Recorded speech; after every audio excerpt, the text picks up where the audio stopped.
ခု character map သုံးပုံလေးကိုတစ်ချက်ပြပေးပါမယ်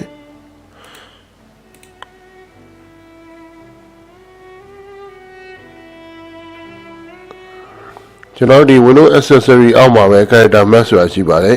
အဲ့ဒါကိုနှိပ်လိုက်ရင် character map ထွက်လာမှာပါ character map မှာတချို့စလုံးတွေကဒီ Windows တို့ Webdin တို့ဒီဟာတွေကကျတော့ဒါပုံထင်ပေါ့နော်ဒါစလုံးတွေဒါတင်းတင်းတုံးလေး ABCD တွေမဟုတ်ဘူးဒီမှာဆိုရင်ဥပမာ WR House မှာဆိုရင်မြန်မာစာဒါတွေဆိုရင်မြန်မာစာလက်ကွက်တွေပေါ့တကယ်လို့ဝင်းနေပါလေဆိုရင်ဒါမြန်မာစာလက်ကွက်တွေဒီမှာဆိုရင် Webdin တို့ Windin တို့ရှိတယ် Windin 2 Windin 3ဆိုရင်ဒါတွေကတော့ပုံတွေပေါ့နော်လိုချင်တဲ့ပုံတွေကိုဒီကနေရွေးပြီးမှ select မှတ်ပြီးမှ copy လုပ်ပြီးတခြားနေရာကို copy ကူးသွားလို့ရပါတယ်ဒီကနေပြီးမှဒီဥစား font ကိုတော့မှတ်ထားမှာပေါ့နော်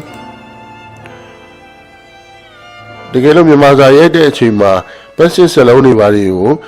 အလွတ်မရအောင်မသိဘူးဆိုရင်လည်းဒီကနေကြည့်လို့ရပါတယ် W01R House ဒါဆို WR House font ထဲမှာဆိုရင်ဥပမာ passage စလုံးဆိုရွေးလိုက်ပြီဆိုရင်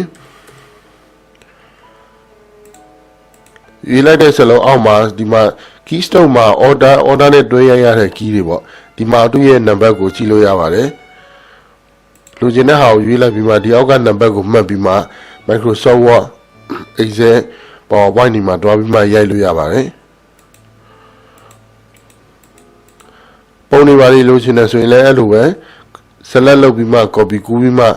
တခြားနေရာမှာ paste သွားယူလို့ရပါတယ်ဒါတော့ character map သုံးတဲ့ပုံလေးပါ